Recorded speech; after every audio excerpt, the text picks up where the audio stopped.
Iya, pendengar RRI, setelah mengikuti acara Pro Dangdut, saat ini pukul 16:03 waktu Indonesia Tengah, kita akan mengikuti dialog interaktif untuk edisi hari ini, langsung dari Studio 1 RRI Tahuna, dipandu oleh Ivon Mumu. Senang jumpa di sore hari ini, menemani tugas aktivitas Anda dan dialog interaktif di sore hari ini. Pendengar, kami hadirkan dua narasumber dari Kantor Pajak Pratama Tahuna. Baik pendengar, dan untuk sore hari ini dialog interaktif dalam topik Ayo Lapor SPT Tahunan lebih awal, lebih nyaman. Sekali lagi, ayo lapor SPT Tahunan lebih awal, lebih nyaman. Seperti apa untuk laporan SPT Tahunan ini? Sudah ada dua narasumber yang berada di studio RRI. Yang pertama ya, kembali saya perkenalkan ya, Bapak Burhan Fahmi, Kepala Seksi Ekstensifikasi Kantor Pajak Pratama Tahuna. Selamat sore Pak. Selamat sore Bu Ivon dan para pendengar RRI di Tahuna. Ya, sehat ini Pak ya? Alhamdulillah sehat. Bu Ivon sehat juga? Sehat juga ya. Baik, dan narasumber yang kedua, Angel Monalisa Mayo, Account Representatif Kantor Pajak Pratama Tahuna. Ya, selamat sore Angel. Ya, selamat sore Bu. Ya, sehat juga ya. Sehat Bu. Ya, baik, dan pendengar, kami mengajak Anda untuk bisa bergabung di 0822 9650 7623. Sekali lagi 0822 9650 7623 melalui WhatsApp saya, dan silakan untuk memberikan sumbang saran ataupun tanggapan terkait dengan topik kita di sore hari ini.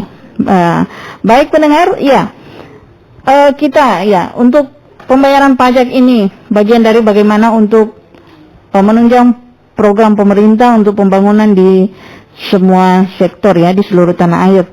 Tak terkecuali kita juga yang ada di Kabupaten Kepulauan Sangihe, ada kewajiban-kewajiban yang harus dipenuhi oleh masyarakat, baik perorangan, badan usaha.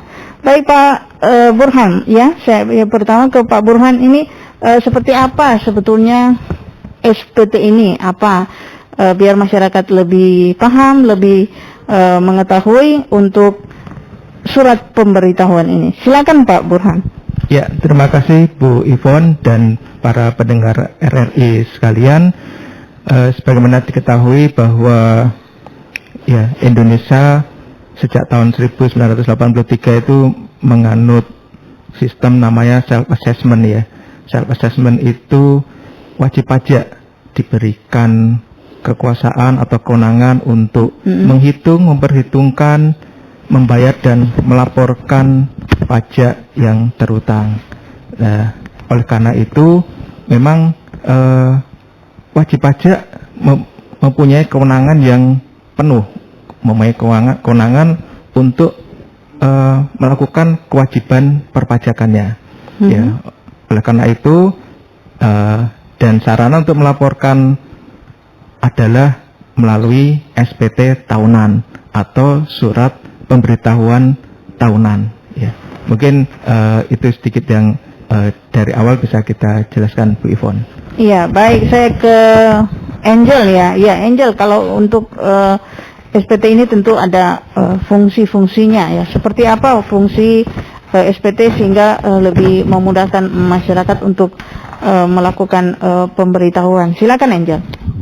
Terima kasih Bu Ivon. Seperti tadi yang sudah disampaikan sama Pak Burhan, bahwa SPT itu adalah salah satu sarana untuk melaporkan apa yang sudah dilakukan oleh wajib pajak sebelumnya. Dalam hal ini prinsip self assessment, di mana wajib pajak sudah mungkin dari awal kita mulai dari mendaftarkan diri sebagai wajib pajak, lalu kita mulai juga terkait perhitungan kewajiban perpajakannya, lalu ada penyetoran pajak yang jika memang ada pajak terutangnya, tapi tidak berhenti sampai di situ. Ada juga pelaporan, karena bentuk laporan melalui surat pemberitahuan ini adalah bentuk pertanggungjawabannya wajib pajak terkait data-data perpajakan mereka melalui self-assessment mereka.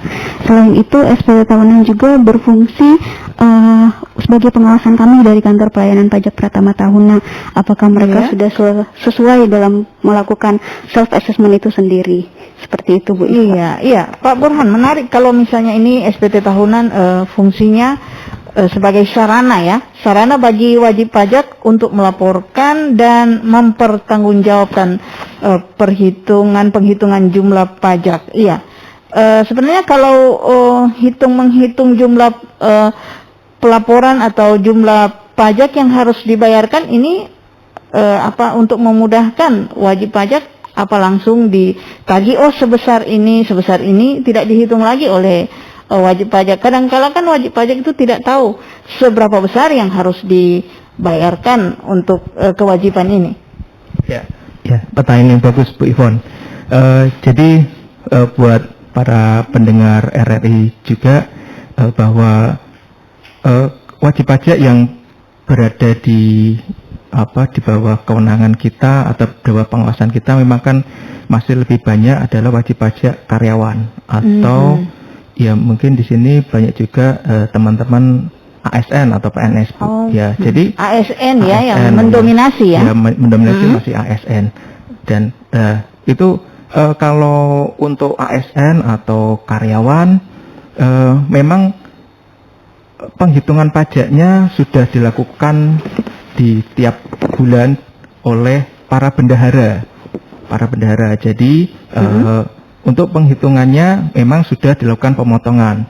Namun ketika di akhir tahun, setelah berakhirnya tahun pajak, bendahara wajib menerbitkan namanya bukti potong 1721 A1 atau A2.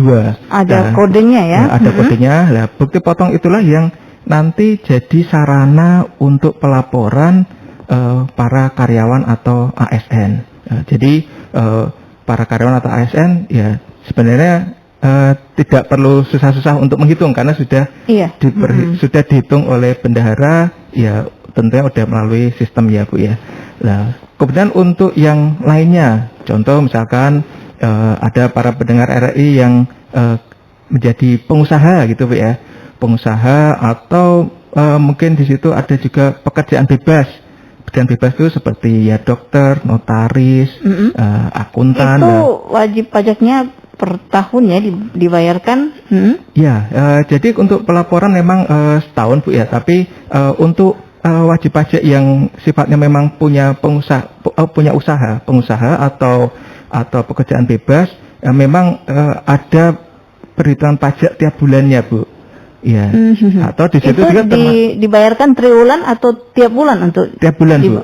Tiap bulan. Nah, tiap bulan itu memang ya ada yang sifatnya kalau para pengusaha atau wajib pajak ini adalah pembayaran PPh 25, ya itu memang sifatnya adalah pembayaran massa. Atau juga para pengusaha yang masih tergolong dalam kriteria UMKM, yaitu yang penghasilannya atau omset usahanya masih di bawah 4,8 miliar setahun. Nah, itu bentuknya adalah kalau istilah di kita menggunakan pajak penghasilan final. Ya, berdasarkan PP 23. Itu tetap tiap bulan, Bu. Jadi tiap bulan, yang setahun sekali adalah pelaporannya. Iya, kalau untuk pembayaran ya tiap bulan untuk wajib pajak itu misalnya tadi dokter, terus notaris mempermudah jemput bola atau ada melalui online atau seperti apa, tidak lagi ke kantor pajak?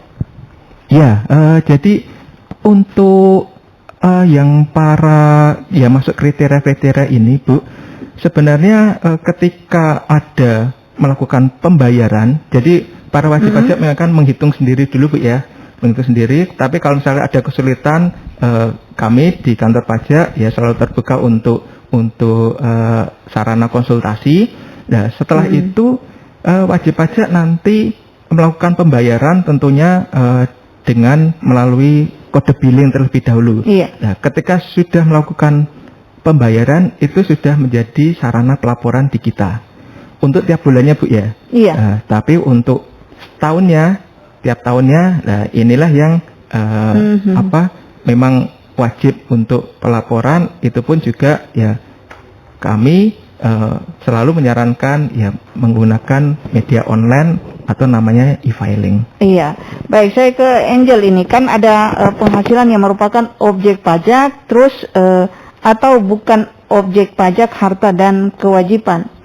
Gimana sih supaya masyarakat lebih paham objek pajak dan bukan objek pajak? Oke, baik. Terkait data-data penghasilan yang merupakan objek pajak, bukan objek pajak, terkait harta dan kewajiban itu sebenarnya merupakan bagian dari SPT tahunan, Bu. Jadi pada saat wajib pajak melaporkan SPT tahunannya, di situ akan diminta rincian data-data tersebut. Nah, terkait penghasilan yang masuk jadi objek pajak, itu adalah penghasilan yang merupakan pajak terutangnya dari si wajib pajak itu. Jadi itu yang merupakan bagian, bisa penghasilan itu kalau kita balik lagi di aturan PPh ya Bu, itu adalah tambahan kemampuan ekonomis yang diperoleh oleh wajib pajak baik dari dalam maupun luar negeri yang digunakan untuk menambah kekayaan ataupun konsumsi lainnya. Dalam hal ini gaji, kalau dalam hal ini untuk di tahunan kan lebih banyak WTOP karyawan ya. Gaji itu termasuk penghasilan yang merupakan objek pajak.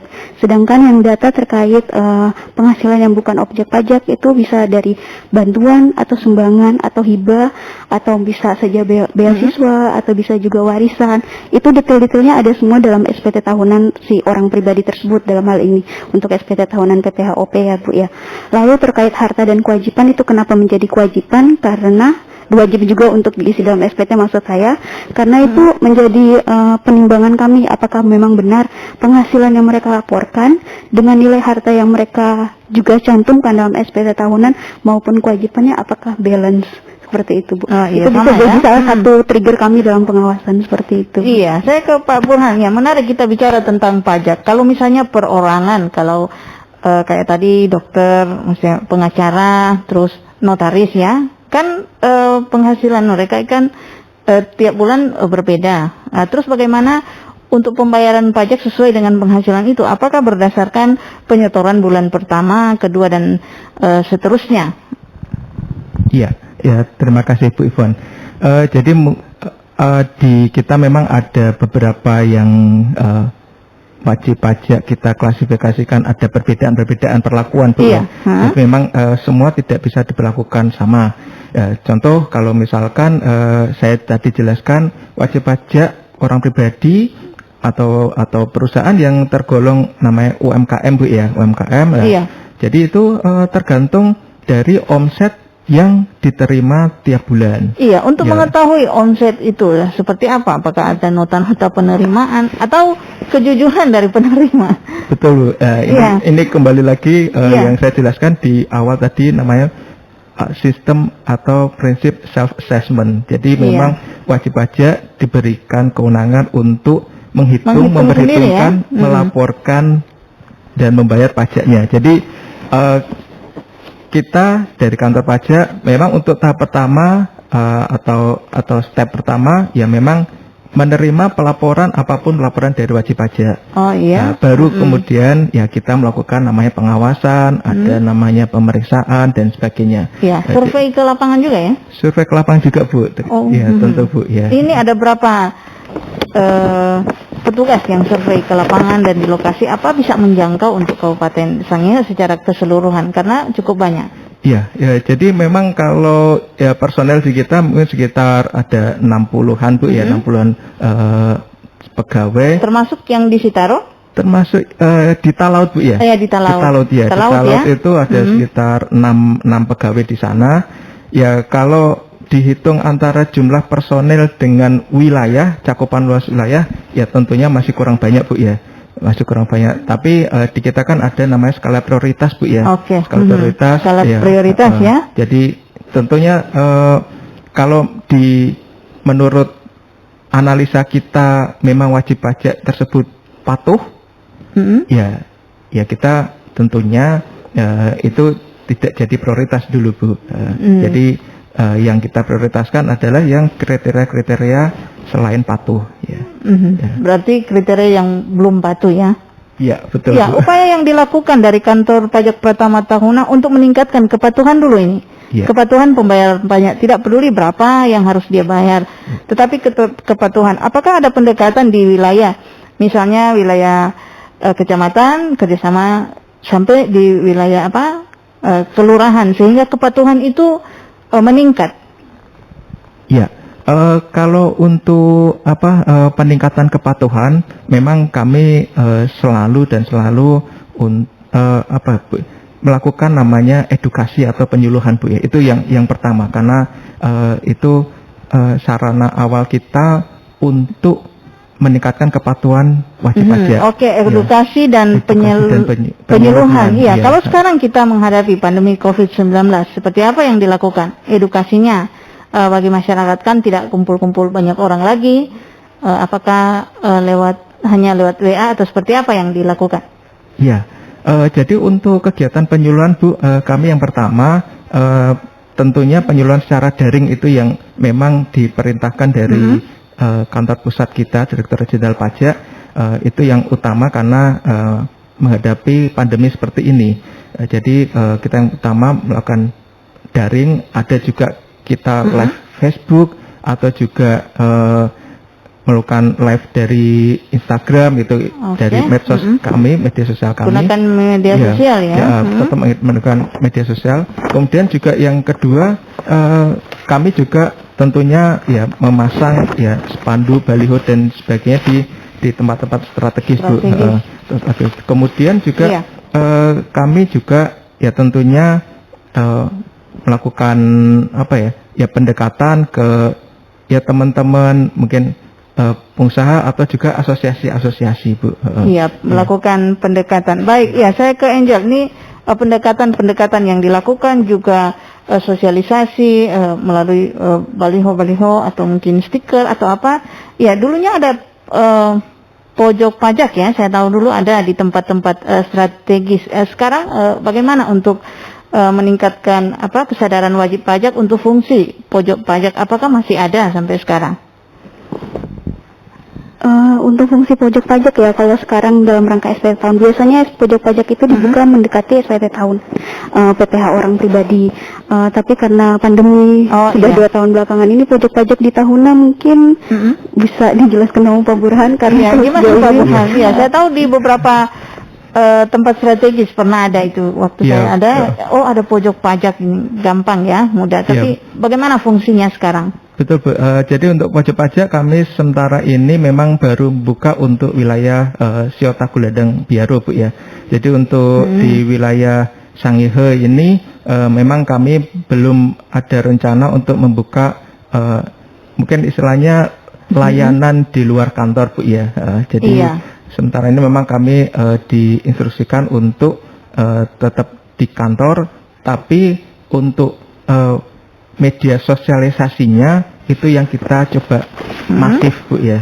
Jadi melalui ya tadi media sosial maupun juga media yang ada di jalan-jalan, spanduk, baliho, dan juga tentu ke media massa baik online maupun koran, Bu. Iya, baik. Pendengar, sebelum kita lebih luas lagi mengetahui seperti apa untuk laporan SPT tahunan, ya, agar supaya kita juga lebih nyaman ya Pak Burhan ya.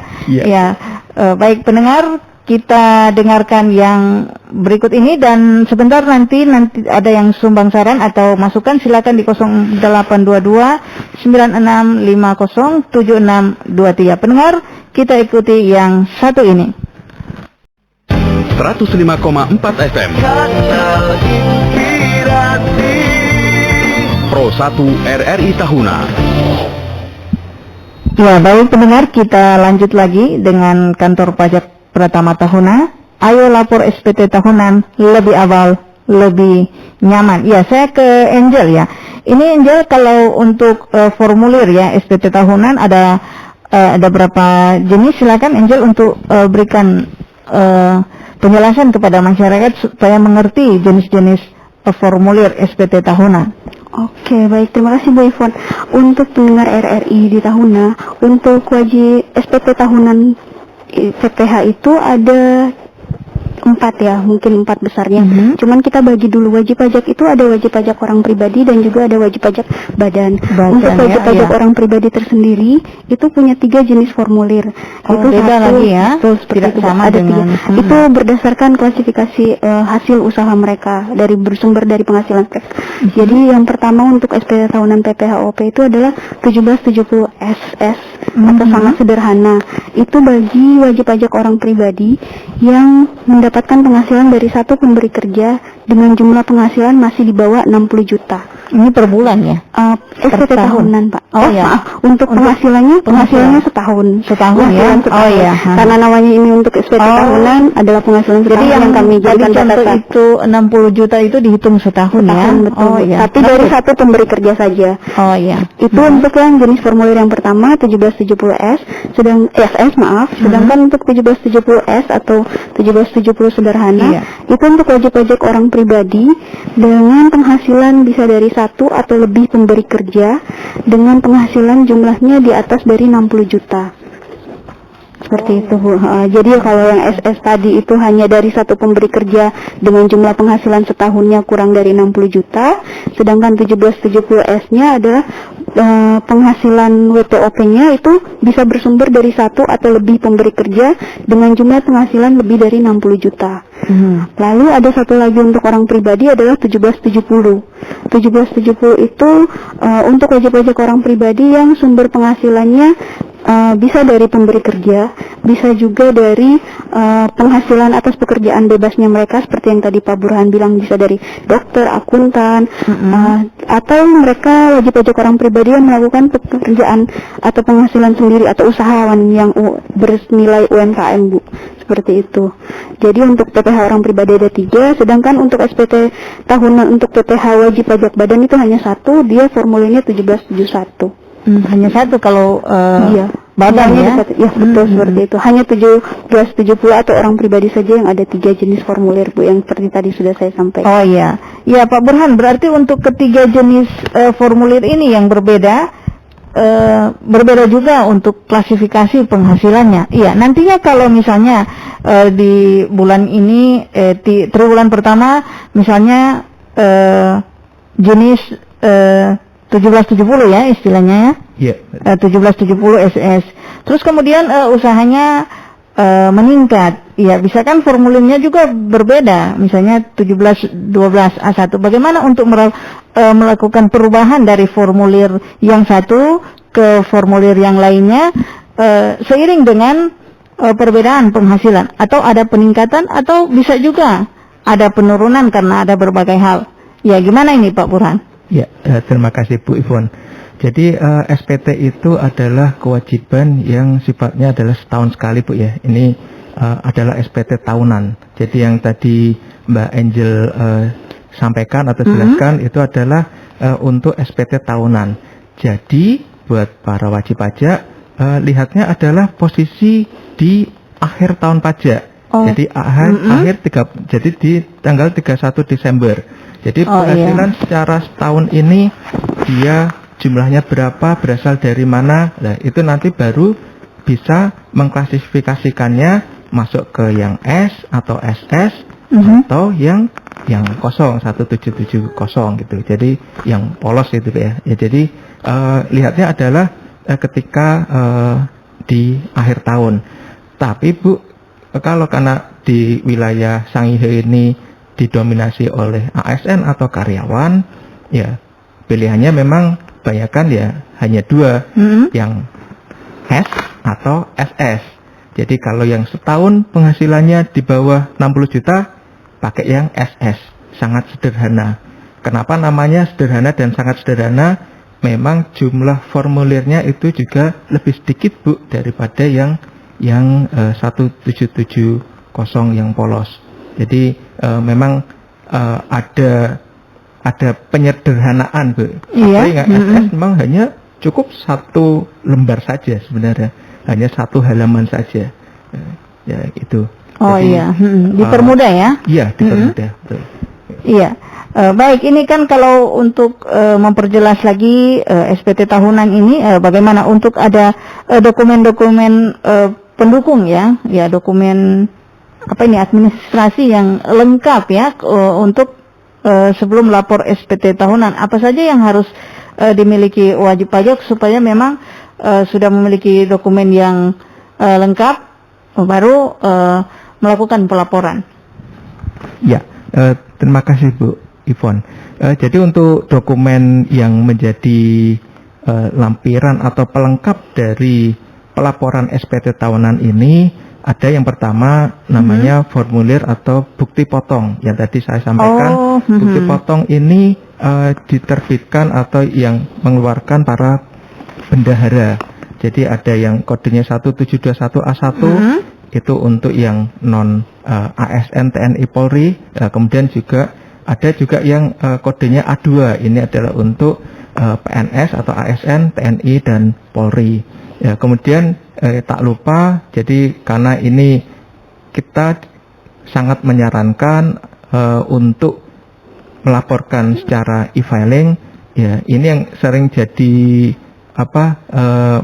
permasalahan dari teman-teman wajib pajak di tiap tahunnya Bu adalah EFIN Bu ya. Jadi EFIN ini mereka ya sebenarnya ketika mau masuk atau login ke web kita untuk pelaporan yaitu situs DJP online, itu sering passwordnya kelupaan. Nah karena lupa itu harus kita proses untuk diproses lagi ya? Iya, untuk membuat password ulang yaitu menggunakan EFIN ya. Makanya EFIN ini sangat penting Bu. Kemudian juga tak lupa ya kalau yang untuk data harta hutang itu ya kita sih memang hanya meminta catatan datanya saja. Jadi untuk dokumennya kita tidak memerlukan. Kemudian juga ya untuk pelaporan itu ya nanti ketika sudah diproses secara e-filing itu kan nanti bukti lapornya masuk ke email masing-masing gitu. Email masing-masing ya nanti kalau misalkan emailnya tetap terus ya biarlah tersimpan di situ, tapi kalau misalkan ganti email ya mungkin bisa ya disimpan lah buat arsip Bu di rumah. Iya, baik. Kalau masih terkait dengan pajak ini, bagaimana kalau untuk fungsi dari NPWP, nomor pokok wajib pajak ini digunakan secara terus-menerus ya? Kalau misalnya dia dari punya usaha pribadi, terus punya usaha badan usaha, seperti apa ini untuk NPWP? Bisa digunakan untuk kedua-duanya atau ada NPWP yang lain untuk mengantongi NPWP? Iya, NPWP itu kan sebenarnya identitas wajib pajak Bu ya. Kurang lebihnya memang seperti KTP Bu. Iya. Makanya NPWP tidak bisa double Bu. Jadi NPWP adalah ya mengikutin KTP. Jadi, kalau toh dia punya usaha, ada beberapa usaha tetap pakai satu nomor itu ya? Satu nomor itu, iya. Satu nomor itu misalkan Bu Ivon punya usaha, punya toko. Mudah-mudahan. Kita misalkan kemudian juga punya jasa laundry misalkan gitu Bu ya. Nah, nanti tinggal ya di SPT tahunan itu penghasilannya itu yang nanti dilaporkan. Iya. Oh ya seperti itu ya. Kalau untuk NPWP tetap satu ya. Iya. Tapi pelaporannya berbeda mungkin ya. Iya, betul Bu. Iya. Baik, ini ada WA yang sudah masuk ya terkait dengan mudah untuk pembayaran pajak ini. Kalau supaya sudah tidak lagi ke kantor pajak lewat online atau seperti apa, bagaimana untuk memudahkan wajib pajak ini? Ya, silakan. Baik, terima kasih Bu Ivon. Saya coba bantu untuk menjawab ya terkait tadi yang sudah disampaikan dengan Pak Burhan. Kedepannya kami mengedepankan laporan SPT tahunan itu secara online. Tapi tidak hanya untuk SPT tahunan, tapi semua akses perpajakan itu kita juga mengusahakan di kedepannya itu adalah secara online. Dengan apa? Tadi juga sudah sempat disampaikan sama Pak Burhan. Ada yang disampaikan tadi sama Pak Burhan adalah EVIN. Kode EVIN itu adalah kunci utama dari wajib pajak untuk memperoleh layanan secara online, baik itu pelaporan ataupun tadi sempat disampaikan sama Bu Ivon juga ditanyakan terkait billing ya. Jika sudah memiliki EVIN itu kita bisa untuk membuat satu akun DJP online. Nanti bisa kita akses di djponline.pajak.go.id. Mungkin untuk cara memperoleh EVIN-nya itu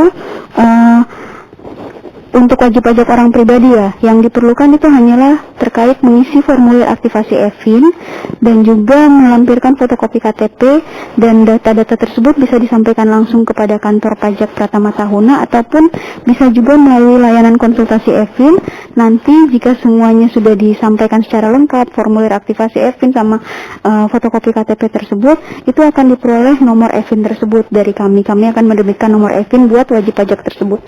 Jika sudah ada nomor EVIN, maka wajib pajak selanjutnya adalah membuat akun DJP online-nya. Bisa diakses di djponline.pajak.go.id. Prosesnya mudah juga prosesnya cukup mudah. Sama seperti kita kalau mau akses akun Facebook atau Instagram, cukup mudah, Bu. Baik, pendengar, sebelum kita lanjut ya, bagaimana supaya kita nanti lebih awal lebih nyaman untuk pelaporan SPT tahunan. Namun sebelum kita lanjut, kita ikuti yang satu ini. Kita lanjut lagi ya. Saya ke Angel ini ya. Angel, kalau untuk pelaporan SPT tahunan ini ada batas waktu ya. Ini batas waktunya kapan ini, dan atau dimulainya kapan dan sampai kapan ini? Terkait batas waktu pelaporan SPT tahunan, Bu Ivon, balik lagi, kita wajib pajak kan ada dua jenisnya, adalah wajib pajak orang pribadi juga wajib pajak badan. Jadi ada dua batas waktu tergantung dari jenis wajib pajak tersebut. Kita masuk untuk yang wajib pajak orang pribadi, namanya untuk SPT tahunan. Jadi kita mulai dari setelah tahun pajak itu berakhir sampai dengan 3 bulan. Jadi Januari ya? Mulai dari 1 Januari itu sudah bisa untuk melaporkan SPT tahunan PPH orang pribadi, sampai dengan batas waktu terakhirnya adalah 31 Maret. Untuk contoh SPT tahunan 2020 ini berarti 31 Maret 2021. Sedangkan untuk wajib pajak wajib pajak badan itu batas waktunya adalah mulai dari 1 Januari sampai dengan 4 bulan berikutnya setelah tahun pajak tersebut berakhir. Atau dalam hal ini 30 April 2021 untuk SPT tahunan PPH badan tahun 2020. Batas waktunya berbeda ya? Iya, berbeda. Kalau untuk pribadi sampai 31 Maret. Kalau 31 untuk Maret, sedangkan badan sampai dengan 30 April sampai 2021. dengan 30 April. Baik ya, untuk dokumen-dokumen yang harus dilampirkan seperti apa ini ya? Supaya ketika pelaporan itu mereka merasa sudah pas untuk itu, tidak balik dan sebagainya. Kita mulai lagi dari wajib pajak orang pribadi ya, Bu ya. Kalau untuk wajib pajak orang pribadi, jika sumber penghasilannya adalah dari pemberi kerja, dalam hal ini mereka adalah karyawan, entah karyawan swasta ataupun karyawan PNS, perlu ya ada pembukuan ya. Bukan, ini terkait bukti potong yang tadi sudah sempat disampaikan Pak Burhan. Ada yang 1721A1 dari karyawan swasta, 1721A2 bagi yang PNS TNI Polri. Selain itu mereka juga wajib membawa data saja ya, Bu, atau catatan terkait daftar harta ataupun hutang mereka dan juga anggota keluarga.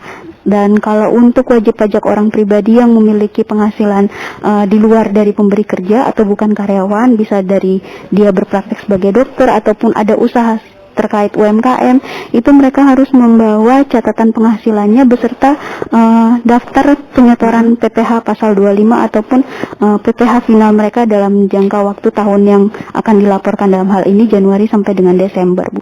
Seperti itu. Itu untuk orang pribadi. Sedangkan untuk orang wajib pajak badan, yang paling utama adalah laporan keuangan. Dalam hal ini laporan raca, laporan laba rugi, dan juga daftar penyusutan fiskalnya mereka. Baik, saya ke Pak Burhan. Ini kan ada WhatsApp juga yang sudah masuk dari 0813 sekian. Kalau untuk kepatutan, patuh terhadap pajak. Kalau dulu sebelum pandemi kan ada pemerintah daerah duluan ke kantor pajak. Tapi seperti apa yang dilakukan kantor pajak ketika ini diperhadapkan dengan pandemi dan pemerintah daerah bisa untuk melakukan pelaporan? Silakan Pak Burhan. Terima kasih Bu Ivon dan pendengar RRI di Tahuna dan di Kabupaten Kepulauan Sangihe. Ya, jadi memang ketika masa pandemi seperti ini, ya seperti tadi sudah kami jelaskan, ya kami selalu menyarankan untuk melakukan pelaporan secara e-filing. Dan hari ini sudah juga dicontohkan oleh Pak Bupati. Oh, hari ini ya? Iya, Pak Bupati Pak Yabes Isyar Gagana. Hari ini tadi pagi kira-kira pukul ya 10:30 beliau melaporkan SPT tahunan pribadi beliau secara e-filing. Jadi secara online, Bu, secara online. Ya, ini merupakan catatan atau biar menjadi panutan ya, teladan buat nanti para ASN, TNI, Polri maupun masyarakat yang sudah ber-NPWP agar juga segera melaporkan SPT tahunan. Dan pada siang harinya berlanjut ke Pak Wakil Bupati, Pak Lembut Hontong. Jadi juga Pak Bupati, Wakil Bupati sudah Bupati ya? Sudah. Jadi para pimpinan daerah ini sudah. Ya, tinggal mari kita para yang lainnya masyarakat mengikuti gitu, Bu. Iya. Ya, pendengar, ini sudah diawali juga dengan oleh Bapak Bupati dan Wakil Bupati. Nanti pendengar juga ASN khususnya ya bisa untuk laporan untuk SPT tahunan. Iya, baik. Untuk sanksi ya, sanksi pelanggaran lapor SPT badan dan pribadi seperti apa kalau kita bicara soal sanksi? Ya, sanksi ya sebagaimana tadi dijelaskan oleh Mbak Angel bahwa batas waktu pelaporan untuk orang pribadi dalam hal ini adalah akhir bulan ketiga setelah tahun pajak, atau ya kita mungkin bahasa mudahnya adalah tanggal 31 Maret. Setelah tanggal 31 Maret pukul 12 itu 24.00 tengah malam ya. Itu sudah dianggap terlambat. Jadi makanya Bu Ivon dan juga para pendengar, ketika kita melakukan pelaporan secara e-filing, ya memang tidak ada jam atau waktu kerja, Bu. Makanya ketika misal pelaporan tanggal 31 Maret pukul 23.00 belum dianggap terlambat. Tapi kalau sudah lewat, jadi sudah masuk tanggal 1 April, itu itu sudah terlambat, dan sanksinya adalah denda sebesar Rp100.000. Itu untuk SPT tahunan orang pribadi. Sedangkan untuk badan, dalam hal ini adalah batas waktunya tanggal 30 April atau akhir bulan keempat setelah tahun pajak. Sanksinya adalah denda keterlambatan sebesar Rp1.000.000. Iya, baik. Berarti jangan sampai terlambat ya. Biar hati nyaman ya. Iya, Bu, betul. Makanya lebih aman, lebih nyaman. Iya, kalau ini kita bicara ada intensif ya, seperti apa? Insentif ya. Insentif untuk apa namanya? Ada PPH, terus ada insentif pajak UMKM. Ya, bagaimana ini insentif? Maksudnya apakah ada pengurangan atau seperti apa ini? Ya, ini jadi dalam kesempatan kali ini Bu Ivon dan para pendengar RRI, kami juga mau menyampaikan karena kita masih mengalami masa krisis akibat pandemi COVID-19 ini. Iya, betul. Ya. Jadi pemerintah dalam hal ini Kementerian Keuangan dan juga Direktorat Jenderal Pajak memperpanjang insentif, ada beberapa insentif ke para wajib pajak, Bu. Jadi insentif ini sebenarnya sudah berlaku sejak tahun kemarin 2020, dan karena Indonesia masih mengalami pandemi ini, insentif diperpanjang sampai dengan 30 Juni tahun 2021. Apakah insentif itu ada insentif PPh 21? Ya, insentif PPh 21 itu ya mungkin yang sering digunakan adalah karyawan yang penghasilannya setahun itu di bawah 200 juta itu tidak dikenakan atau tidak dipotong PPh pasal 21. Ya, jadi harapannya para karyawan ini menerima atau membawa gajinya itu utuh ke rumah. Jadi tidak dilakukan pemotongan. Itu yang insentif PPh 21. Kemudian juga insentif UMKM. Nah, ini yang spesial ini bagi sangat sering UMKM. ya. Jadi insentif UMKM ini jadi para wajib pajak benar-benar nanti karena UMKM ini adalah batasnya setahun omset di bawah 4,8 miliar, itu benar-benar tidak dikenakan pajak, Bu, UMKM. Oh, tidak jadi lagi nol, ya. Jadi pajaknya benar-benar nol, tapi ada namanya kewajiban pelaporan. Jadi hanya pelaporan saja, Bu. Pelaporan saja, namanya laporan realisasi. Itu pelaporan pun juga lewat online dan bisa kita bantu di kantor pajak. Itu untuk insentif pajak UMKM. Kemudian juga ada insentif. Ada lagi ya? Sebenarnya banyak, Bu, insentifnya, Bu. Ya, jadi ya yang banyak digunakan di sini memang itu, Bu. Ada juga insentif. Apa yang paling banyak ya? Paling banyak UMKM, Bu. Oh, UMKM. Ya, paling banyak. Kalau yang lain ada juga insentif PPh 22 impor, itu jadi untuk teman-teman importir. Ya. Mungkin itu yang walaupun itu hanya segelintir tapi ada ya. Kalau yang paling banyak UMKM, Bu. Dan ya, untuk beberapa ada insentif PPh 21. Jadi para pemberi kerja itu mengajukan permohonan untuk dilakukan memanfaatkan insentif ini. Iya, baik Pak Burhan. Kalau untuk wilayah kerja ya, pajak Pratama Tahuna kan ada 3 kabupaten ya. Ya, untuk kita sendiri ada berapa banyak wajib pajak? Iya, kalau total wajib pajak di 3 kabupaten ini ya kami mencatat ada totalnya, Bu, ya. Totalnya itu yang dari wajib pajak orang pribadi dan badan dan juga bendahara itu sekitar 26 ribuan wajib pajak, Bu. Jadi totalnya sekitar itu terdiri dari wilayah Kabupaten Kepulauan Sangihe, Kabupaten Kepulauan Talaut dan juga Kabupaten Kepulauan Siau Tagulandang Biaro. Jadi kami memang membawahi atau melakukan pengawasan terhadap wajib pajak di 3 kabupaten ini, Bu. Iya, kalau untuk target penerimaan kita ada berapa banyak ya?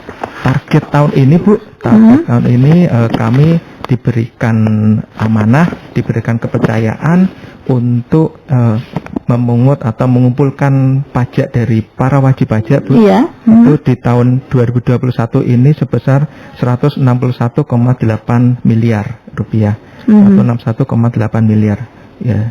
Jadi itulah amanah yang dibebankan kepada kita dan ya itu semua adalah sumbangsih dari pajak Bapak Ibu wajib pajak yang ada di kalau di sini. Pencapaiannya sudah berapa persen dari target ya? Iya. Kalau per 1 Maret di catatan kami per 1 Maret 2021 kami sudah mengumpulkan 13,8 miliar atau sekitar 8,55%. Ya, jadi ini masih panjang perjalanan ya sampai masih Desember. Panjang perjalanan dan ya kami berharap bisa ya capai, apalagi ada kendala misalnya karena pandemi atau seperti apa ini? Ya, kami berharap komitmennya dari berharap tercapai, Bu, ya. Tercapai ya, optimis ya.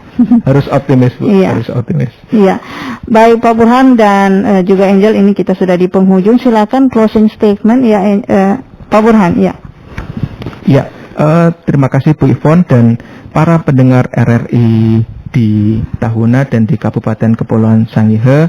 Ya, closing statement saya atau kami dari Kantor Pelayanan Pajak Pratama Tahuna menghimbau kepada para wajib pajak yang berada di Tahuna ataupun berada di Kabupaten Kepulauan Sangihe agar segera melaporkan SPT tahunan. Sebagaimana tagline kami, lebih awal, lebih nyaman. Untuk pelaporan menggunakan sarana online atau e-filing. Buat wajib pajak yang mengalami kesulitan atau juga mengalami kendala-kendala, kami dari Kantor Pelayanan Pajak Pratama Tahuna sangat terbuka membuka diri untuk bisa menerima segala konsultasi. Ya, ini kami sampaikan untuk konsultasi ada 4 nomor konsultasi NPWP. Para wajib pajak boleh silakan. mencatatnya. Konsultasi NPWP di nomor 0853 4699 2828. Ya, kemudian untuk konsultasi Evin di nomor 0853 4699 0505. Kemudian konsultasi lain 0853 4699 1616. Kemudian yang terakhir permintaan kode billing di nomor 0853 4699 1919. Dan itu nomor konsultasi. Apabila teman-teman wajib pajak mengalami kendala lagi, ya dipersilahkan datang untuk ke KPP Pratama Tahuna di Jalan Tatehe nomor 62, tentunya dengan mengedepankan protokol kesehatan. Iya. Dan yang tambahan lagi Bu Ivon, yang terakhir kami dari KPP Pratama Tahuna meminta dukungan kepada masyarakat Kabupaten Kepulauan Sangihe untuk menuju predikat zona integritas wilayah bebas korupsi. Iya. Baik, kita sama-sama mendukung untuk zona integritas bebas korupsi. Dan terima kasih Angel, terima kasih Pak Burhan sudah Sama-sama, berada di. Bu. Tapi saya mau tanya, sudah bayar pajak ya Pak Burhan? Saya sudah lapor. Sudah lapor ya, baik. Benar demikian. Dan sampai jumpa di lain waktu, lain kesempatan. RRI sekali di udara, tetap di udara. Selamat sore.